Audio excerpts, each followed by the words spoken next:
ঘটনাবহুল মাস August. ৭৮ বছর আগে স্বাধীনতার দিনটি কেমন ছিল দেখে নিতে এই প্রতিবেদন। আমরা তখন তো আর প্রথম থেকে তো আমরা স্কুলে যেতাম না, আমরা হেসে খেলে বেড়াতাম। আমাদের তখনকার যা পরিবেশ তাতে আমরা সবাই আনন্দে কাটাতাম। হঠাৎ দেখলাম সবাই খুব গম্ভীর এবং আমার সঙ্গে কেউ কথা বলার সময়ই পাচ্ছেন না এবং একটা দৌড়োদৌড়ি হুড়োহুড়ি একটা চলছে বাড়িতে। এবং তাই শুধু নয়, বাক্স প্যান্টরা সব গোছানো হচ্ছে যেন কোথাও চলে যাব আমরা। এটা কবে?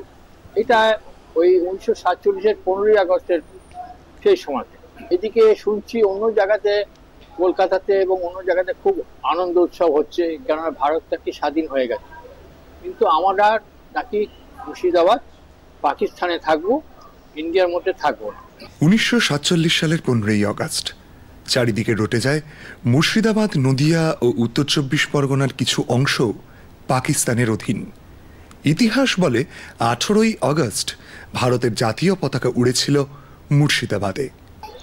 সেই জন্য পরে শুনলাম যে আমাদের খুব গম্ভীর অবস্থা এবং খুব দুঃখজনক অবস্থা।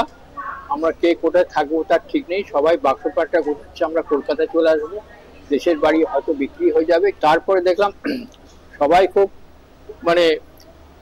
দুঃখজনক ভাবে পাকিস্তানের পতাকা তোলা হলো 18 আগস্ট।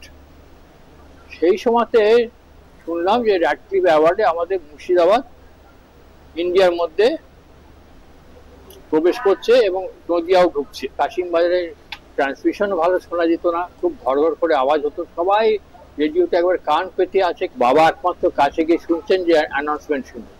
তারপর একবার বিরাট চিৎকার করে সব আনন্দ উৎফুল্ল হয়ে উঠলো যে আমাদের মুর্শিদাবাদ ইন্ডিয়ার মধ্যে ঢুকে গেছে, ভারতের অঙ্গরাজ্য হয়ে গেছে, আর আমাদের পাকিস্তান আর থাকছে না। এবং তাড়াতাড়ি আমরা পাকিস্তানের ফ্ল্যাগ নামিয়ে নিলাম এবং জয় হিন্দ পতাকা তোলা হয়। 84 বছরের প্রবীণের স্মৃতিতে আজও তাজা স্বাধীনতার সেই দিনটা। বেদান্ত চট্টোপাধ্যায়ের report, DD news Bangla, Kolkata.